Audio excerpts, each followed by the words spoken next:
everybody and welcome back. Thank you very much for joining me. Very special guest today. We have a witness who's prepared to talk about their experience, shall I say. I think if I'm correct, it was down in Newport Pagnell.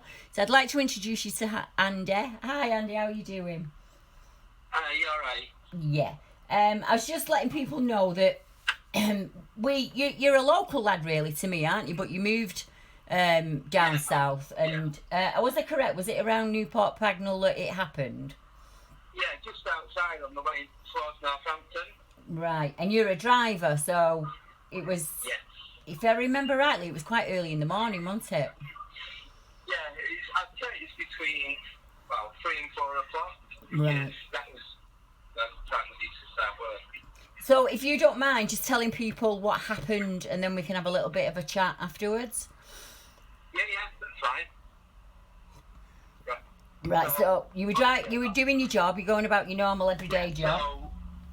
So got up, drove to work. Used to live just at the side of the forest, Salty Forest. Mhm. So I was driving to work, and as you're coming in towards Newport Pagnell, I'd say about 2 miles. Yeah. There's a couple of bends in the road. So I think it's 5 miles an hour, but because of the bend, you got to slow down to about 25, 20. So as I'm coming round the second part of the bend,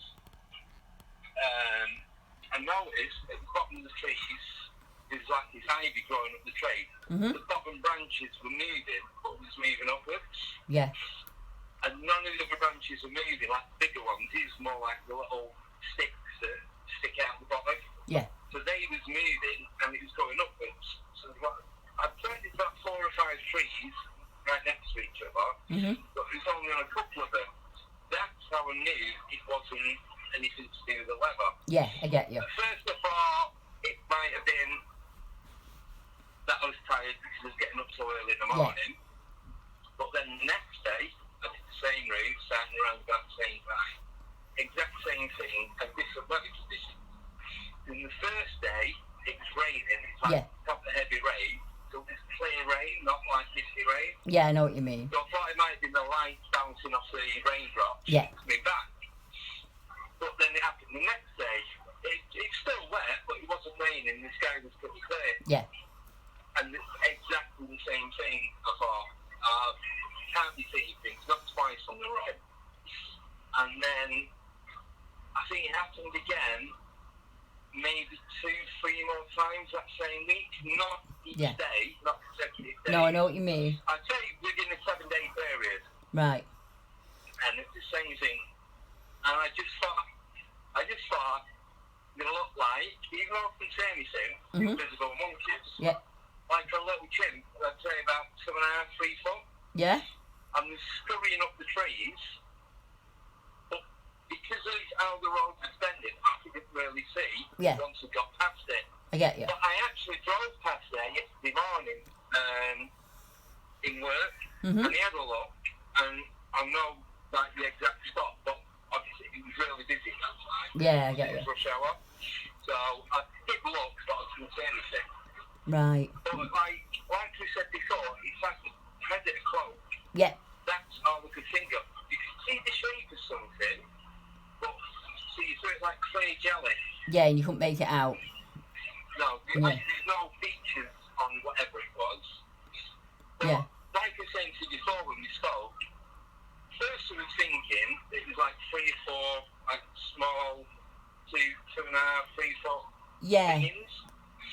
But then, listening to the podcast and stuff on YouTube and that, I'm thinking it could have been the limbs of something bigger climbing up the tree. I get you. So, because it was all moving at the same speed. So it could be something where you're seeing like the movement of the limbs and the body and the head, or it like could the be legs, or some separate 4 or 5 creatures, shall we say, shimmying up the tree predator style. Oh, you're brave. You're brave going back. I don't think I'd have gone back. Well, look, I've never got out the car past there and all that. I'm not sure, I don't blame you. But because of where it is, there's nowhere really to walk. It is all country around there. Yeah. You've got the river Ouse. Yeah. You've got a few lakes, fisheries and that. But there's loads of fields and woods. Right. And Yeah. I used to do a lot of cycling. But when I used to do that, I'd never go back that way. I'd go a longer route because even though it was middle of the day, I weren't chancing being around there on my own after seeing that. Well, it's understandable. That's understandable. You're driving on a dark road at night and you see something completely impossible and you think, well, that's a one-off event. And then it happens the same day in different conditions and you're thinking, well, hang on a minute, am I going to see it again? And then you do. Yeah? I mean, I think it's quite natural to... the third time, it's like, it's too much of a coincidence. Yeah. So, what made it... I don't know if it made it worse, but made it... I suppose it makes me head up more. Where I used to live was about 600 to 800 yards. I'd come out my street, turn right, drive about 600 to 800 yards, and I'm in the forest. Right. You have to drive through the forest, whether you go straight on left or right. I get you. And I had to do a right and go through the longest path. Yeah. So I drive down the middle of the road, because there's loads of deers and badgers. Like, you see deers like you see cats and dogs in someone's garden around the area. I get you. You just see deers just eating the grass and what pleased from that. So I'd always drive down the middle, just in case anything did run out. Yeah. So then I've got the option then to go left and right and not into it. And I hated driving through that bit. Right. I've never ever seen anything around the area, even though it was really eerie. Yeah, but you had a bad feeling about it. Spot. Yeah. Oof. I mean, in all honesty, if I saw that, I'd be absolutely terrified because it's bad enough seeing something that you can put a name to, but to see something that you have no idea what it is. I mean, don't get me wrong. There's hundreds of people have said it's almost like the Predator film, so you can see the. That's the first thing I thought. Yeah. But I've always been into like UFOs and aliens and that, like books, Timothy God, all that kind of stuff. From being far back as I can remember. So my first thought was like invisible grays or something. Right. But then that didn't make any sense to me. Yeah. It just didn't make any sense whatsoever. And then I've not forgot about it. I just like pushed it back in my mind. Yeah, I get you. And then I started getting back into watching YouTube, and then like I was watching stuff on TV, and then I found podcasts. Right. With people on Facebook, and then that's how I found out about you through the Finding Bigfoot. Yeah. Yeah. So then I was listening to your shows, and then it's like stuff started coming back to me from that. That happens. Yeah, that happens to quite a lot of people because then they rethink the event. They think, oh well, that fits with what happened to me back in, which is exactly what happened with you. And I know so many people who've described this. It's not even invisible. You couldn't even say it's invisible because you can see the movement, and you can see the movement of the trees. Yeah. But because it's in the car and you have the windows up. Yeah. It was like November, December time. I didn't hear any sounds, it was passive. Yeah, I get you. But I'd have had the radio on anyway. Yeah. But it definitely wasn't the wind because none of the trees are moving, and the branches are actually moving wouldn't move in. They probably would only just move in like gale force wind. I get you. Yeah. Branches sticking out. There's like 4, 5, 6 inch twigs sticking out the base of the tree. As if something was climbing it. Yeah. On it, but something would have to physically move it to move. If that makes sense. No, it doesn't make sense. Complete sense because if it was the wind, everything would be moving in the one direction. Exactly. And everything else around it would be moving as well. Yes, but because it's moving up, and there's lots of fields in that there. Yeah. I suppose there was a bit of wind because like you see the grass moving, but it was just like a slight breeze. Like when you drive past some grass or some litter in the road and it blows a couple of feet out the way. Yeah, I get you. Yeah. That was about it, but definitely not enough to make the movement that I see. Right. Yeah. Yeah. Sorry, I've got a bit cold. You describe them to me as like invisible monkeys, which tells me that that's your brain picking up on something, because it was the thought. It's just absolutely terrifying to me that the idea that because a lot of my witnesses are drivers because you're out at the right time in the middle of the night when most of us aren't out. You're driving long, lonely roads. And then you didn't just have the one event, you tried to debunk it. So you went back the day after and thought, right, well, it's different. If I don't see it today, it was just the rain yesterday that did it, but you did see it. So you can't explain that away, can you? No, but even after seeing it, he was saying, I'm like, did I really see it? Yeah. I'm like, start questioning my own. Yeah, that's natural. Mentality. Most people do that. Even I do that. Happened. Yeah, it's quite. Yeah, he did. But just making himself. Yeah. So I mean, have you, like you said when you went back yesterday? Yeah. I mean, obviously you didn't see anything, but did you feel anything when you were there? Did you feel creeped out or anything? No, not really, because Right. the traffic was quite slow moving in front of me. Because Yeah. as I said to you before, as you go past the two bends, there's then a turning to the right. Yeah. And it's a major cut through. Rather than people jumping on the M1 from Northampton Yeah. southbound, you use it as a cut through to get to the centre of Milton Keynes. Mhm. So that, even though it's like farm roads and that, I get it's you. really busy. Yeah, they're well travelled. So you do get a lot of cars slogging down to the right. Yeah. But I keep thinking, shall I go back at that time? And I'm like, alright, I'll leave it. Yeah, it's probably. I think. If Yeah. they have to. Yeah, that's the feeling I get. I mean, I would imagine most people would encourage me to tell you to get back there, but I don't know, because when you're talking about something you can't see, it's just the idea of that. Because then I think if I go back and I'm looking and I don't see it, I'm not going to know if it's there anyway, because I didn't see it in the first place. Exactly. Until it moves, you don't see it. That's the thing. So if it's completely but still. Then if it's going up the tree. Yeah. How do I know it's not in the top of the tree? Exactly. That's what my mind would be saying. These trees are about, I'd say, 20, 30 foot. Right. The highest. But when I went past yesterday, because I knew I was going to be speaking to you, there's a lot, and they do go quite far back, and then there's a lot of fields there. Right. There are a couple of houses, like cottages and that, in the area, but I'd say no more than 5, maybe 6. Yeah, so they could be moving around there at will. Back off the road as well. I think the use has got something to do with it, because we have a lot of reports along the use. Yeah, because that pretty much connects to everything. I know you can get all the way down to London on there. Yeah, you can. Because I used to cycle past, I think I was Sarah's up there, but I used to cycle down. I'd spend about 4 or 5 hours out cycling, and I'd go southbound and follow the news. And then you've got the Grand Union Canal, which isn't that far away either. And they run, at one point, they run side by side, I think. I think that takes you down to Epping Forest, where we have a lot of reports. I mean, I'm looking on my map now, and honestly, you are surrounded by events. It's like Bedford and Milton Keynes and Newport Pagnell is kind of the centre, and then you've got, I'm seeing large cat reports, big ape-like creatures, there's a Mothman type creature, there's just a multitude. I wouldn't have time to read them all out. Well, that's the thing, because when I first moved there, it was like more Milton Keynes and Northampton. Yeah.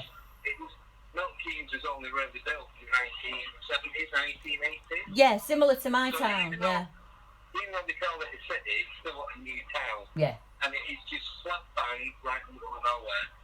That is my one. I would honestly say, if people say to me, oh, it's not out in the wilds, most of our reports come from these areas. I mean, there's one, you'll know Risley, because you used to live up this end, where the Birch Wood is in Warrington. I used to live in Earlham. Yeah, Newtown.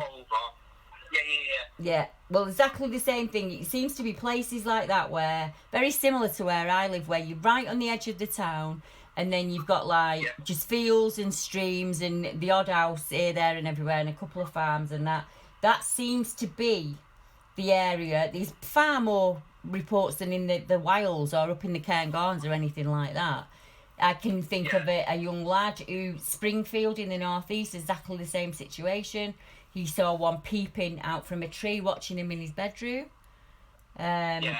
Risley, as I mentioned, driver on the road again, 3:30 in the morning, sees a huge, what he described as a horse-sized black thing moving at speed would have gone from Birchwood Park across to Risley. Right. So you think no matter where I put a pin in the map, there's going to be a driver who's seen something. There's going to be something Yeah. somewhere. Yeah, the drivers were my first witness base, to be honest, because you could get them on the CB back in the 80s, and they give you reports like when they were out on the road. But I mean, there's not many that'll go on tape, so that's why I was excited when you said you didn't mind sharing the encounter. Yeah, well, that's the thing, because I've listened to what other people have said. Yeah. And I know when I spoke to a couple of my mates about it that are more open-minded. Yeah. Not everyone. Yeah.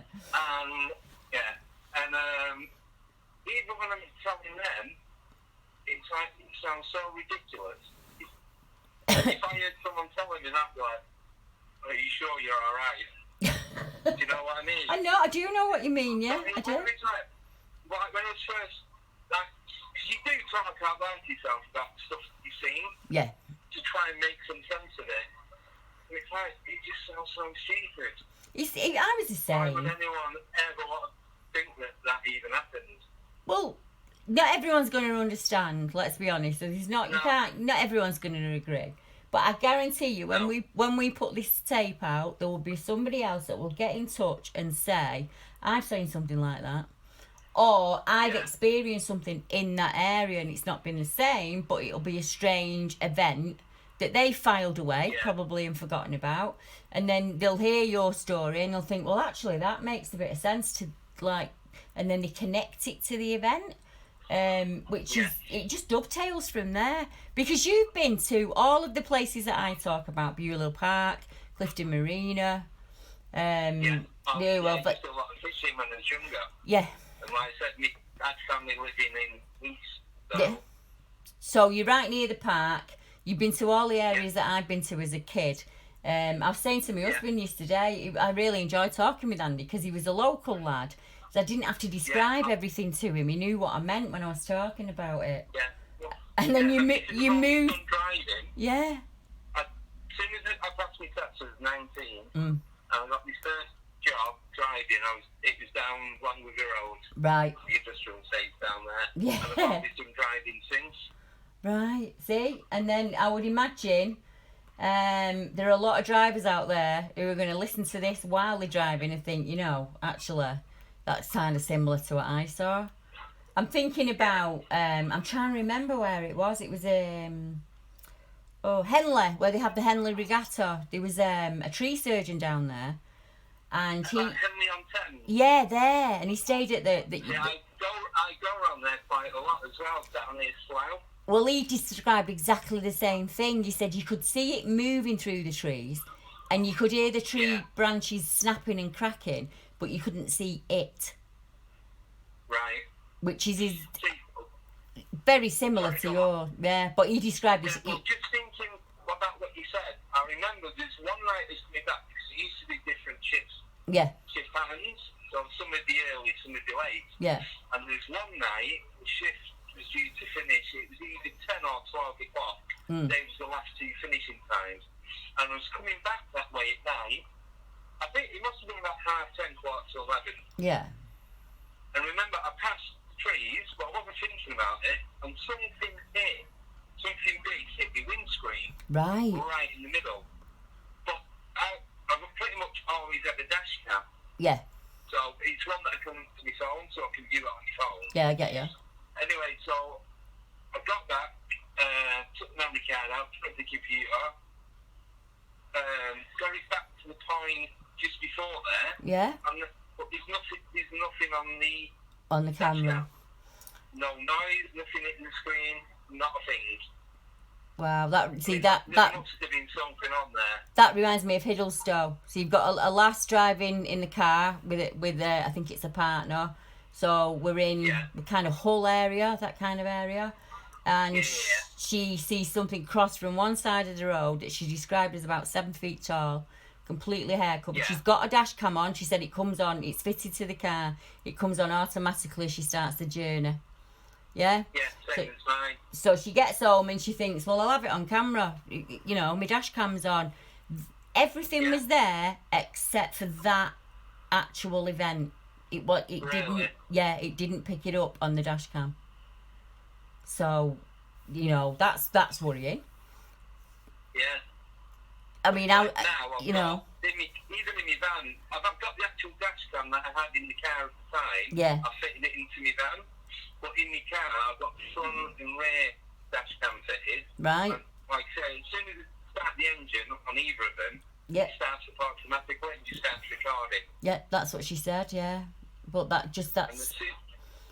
Sorry, go on. No, it's just that split second. Are they manipulating our technology in some way? Can they block it? So, you know, it's kind of frightening that when you think about it. Yeah, something's happening. Yeah, something paranormal. He's not knowing what it is. Yeah, it I is. think that's what it was. It didn't scare me because I did get out and go and have a look. Yeah. But it's more not knowing what it is. Yeah, it's unnerving, isn't it? Makes it scary. Yeah, I think that is. I think most humans, we have to know, don't we, what's going on, and then we can file it away and move on. But when you can't explain the event and you're forever questioning yourself, and you're thinking, did I see that? Did I? Was the amount of times I've asked myself. Yeah. And even up to the other day, I was still questioning it. Yeah. Did it really happen? Am I making it up? Yeah. No, it definitely did happen. I've definitely seen it. Yeah. I've seen it more than 3-4 times. Yeah. And I would imagine, honestly, you're probably going to see it again at some point. Because, I would imagine the only common denominator in all of those experiences is you. So, as I was saying the other day, maybe you can pick up on things that maybe 100 drivers have drove that road and never picked up on it, but you have. So there's something about you that, you know, that you've been able to tune into that. Yeah. Well, like I said to you when we spoke the other night, obviously, you know, there's a lot more than just that. Yeah. And there's probably even more that I've just completely forgot about. Yeah, and it will come back to you, I would imagine. Yeah, and with the amount of stuff that I have got, it's like, it's not just a rare occurrence. No, I know. And like me... About 4 years old. I was just gonna say that, like me, it started when you was a kid, didn't it? And it's just to reassure you that it's like that for most people. They report the one event to me, and then I say, like I did with you, has anything else strange ever happened? And every one of them will tell you that it started in childhood. Yeah. Don't know why. I have had periods where it's been like 2-3 years and nothing's happened. Same, yeah. And then I think the last thing that did happen was only a few months ago. Right. Are you... We'll go back to that one. Are you... Yeah, I was going to say that. It's up to you what you talk about today. I don't want to put you in any positions. Because I think the best thing we can do is bring you back on. We'll talk about this event, see what happens, and then we'll bring you back on when you're more comfortable. And you know, I'm going to leave that in your hands when you're happy to do it. No, yeah, like you said, like when I first spoke to you, I thought, right, I'm going to do a list because jog through my memory so I know what I'm talking about. Yeah, I get you. Yeah. And I'm not getting two things mixed together. Yeah. And there's a lot more things that I've experienced than I. When you start to write it down. Yeah. You start writing it down. It's like nearly writing a book. No, well, I said to you the other day, didn't I, that there was some events from my past that I'd never put together with the sighting. I seen them as separate events, and those it was like this rushing energy that rushed past me very, very quickly, and that happened 3 or 4 times. And I even remember an event when I know that I was being followed in the bushes. Something was moving in those bushes, and I could hear like the leaves crunching. But I never put the events together at all. I viewed them as separate events. Don't think at the time, do you? No. And then it was not that long ago where I thought, well, hang on a minute, Deb. I blame the people I was with. So at the park, I blame the girl I was with at the park. And then the rushing energy event, I blame the person I was with then. And then I remember thinking, but hang on a minute, it's more likely that it's you than it is the other people. I think it was just easier for me to blame them, and it's nothing to do with me. It's that they're clearly psychic, and that's why it's going on. You're just clearing it away from yourself, then, aren't you? Yeah, I think that's what I did. Yeah, and then. And I recognise that in a lot of the witnesses, they'll do the same. And then they think, maybe those events are connected. And I think they all are. I think all of the events are connected. Some people experience strange things throughout the lifetime. And there's no... Definitely. Yeah, and you're clearly one of them. There was one thing that I think may be related to this one. Yeah. It was one of the houses that I lived in with my ex. There's a lot of stuff that went on there. I don't know if it's because of where it was built. Right. But I was sat on the bed, so it's first story bedroom. Where I lived, houses were in a square. So you've got 4 rows making a square, grass in the middle, and then the roads around the outside. So you couldn't physically drive to the front of your house. I get you. Any of the houses. Yeah. And the house where I lived, you look down, there's like a little underpass, and then you've got the car park that used to park. Anyway, so I'm sat in the bed, the window was open, I could hear breathing, but it wasn't a person breathing. It was like heavy, like a gurgling breathing. Yeah. And my partner at the time was having a shower. So I'm like, and the window was open about 2 inches, when you open it on the latch. I get you. It's one that opens up and out. And I thought, so I'm shouting, and she went, I'm in the shower. So the dark comes, and I say, dark, it's about scar 13. Yeah. I'm like, can you please tell me you can hear that? Right. And she looked at me and started laughing, and I started laughing, but I was laughing because we could both hear it. Nerves, yeah. I'm like, what is it? Like, I don't know. I'm going to close the window. That's how scared I was. Yeah. No, I know. If you go and close it, I'm not going anywhere near it. But there's a tree. So the bedroom window, and then as you're looking from inside the house, the front door was down to the left. Right. And between the front door and the bedroom window, there's a tree. Right. It wasn't a big tree, because I ended up cutting it down not long after that, but the breathing wasn't coming from the ground below. It was coming from the tree. Right at the window, but same again, I couldn't see anything. Yeah. And I'm looking out, and I'm like, I still can't see anything, but I can hear this noise. Oh. And it lasted 2 minutes. Yeah. So that's enough, yeah.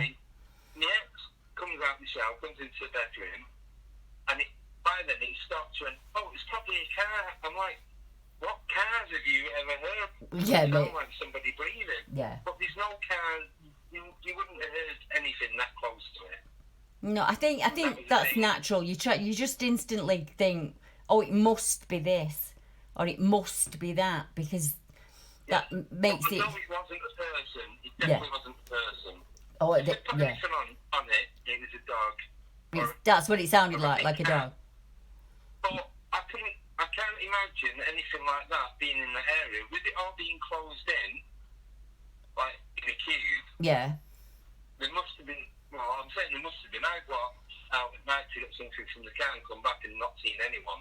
Yeah. Like most of the living rooms are at the back of the house. Yeah, I get you. See, we're clearly dealing with something.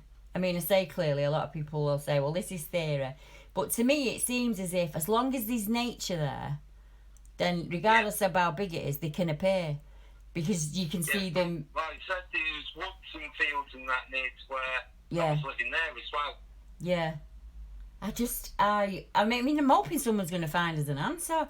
To me, I can only go off what I think, and what I think is, they clearly, as long as there's nature there, they can appear and disappear at will. We can't see them, we can hear them, smell them, and see the things around them moving, but we can't actually see them. Well, that, without being dramatic, is a cloaked predator, in all honesty. You know? Yes, that's all I could think. Because like I said, with the one that was breathing, I know it was definitely right at the window looking in or just below the window. And there's no way I was opening that window and sticking my head out to see where it was. No, I don't blame you. Not a chance. I don't blame you. I'd be the same. I'd be waiting for it. Yeah. It could have been a dog at the bottom, but it was too close to the window, which is about, Yeah. what, say 15 foot off the floor. I think you would have recognised it if it was just a dog, wouldn't you? Your brain would have gone, Yeah, oh, it's a dog. I mean, the only person on that square that had a dog was someone across the road, and it was a little Jack Russell. Yeah. And they the only time you ever seen that was when they was taken out on a walk. Right. And I mean, it makes perfect sense to me. I think of a guy who's got his huskies out in the northeast, and he says something came down that tree and attacked his dog, and went for his dog, and then went straight back up that tree. He could see the tree moving, he could see the dog being attacked, but he couldn't see what was doing it. And then he said after that, all the other dogs would not go down that route again. He had to change the route. So that they're picking up on it. Animals are picking up on it, and we're picking up on it as well. You know, so we're not seeing what they're seeing. Yeah. If they're seeing anything.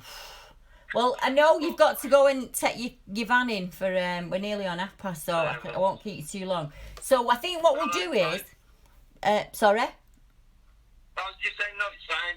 I've got a few minutes yet anyway. Yeah, well, what I'm thinking is we'll put this one out, and then if there's anyone out there that's experienced the same as Andy, or has experienced anything in that area, please get in touch, and then it might give us, the pair of us, some answers. If you've got any questions for Andy or me, just pop them in the comments below, because I'll arrange to sit down and chat with him again, and then we'll talk about some of the other events that have gone on. Yeah? Yep. Okie dokie. Right, well, I'm going to let you go and do your job, because you're an hard-working lad, and you know. But thank you. I wanted to say, just take a minute to say thank you, because I think by actually going on air and not being worried about people hearing what you've got to say, I think that will encourage a few more people to come forward. I really do. Yeah, So that's what he did to me. Yeah, that is a massive thank you from me, Andy. No, it's fine, honestly. Okie dokie. Right, well, I will speak to you later in the week. Yeah. All right then. Good night. All right. Right. Don't you put the phone down. I'm just gonna end this. One sec. Good night, everyone.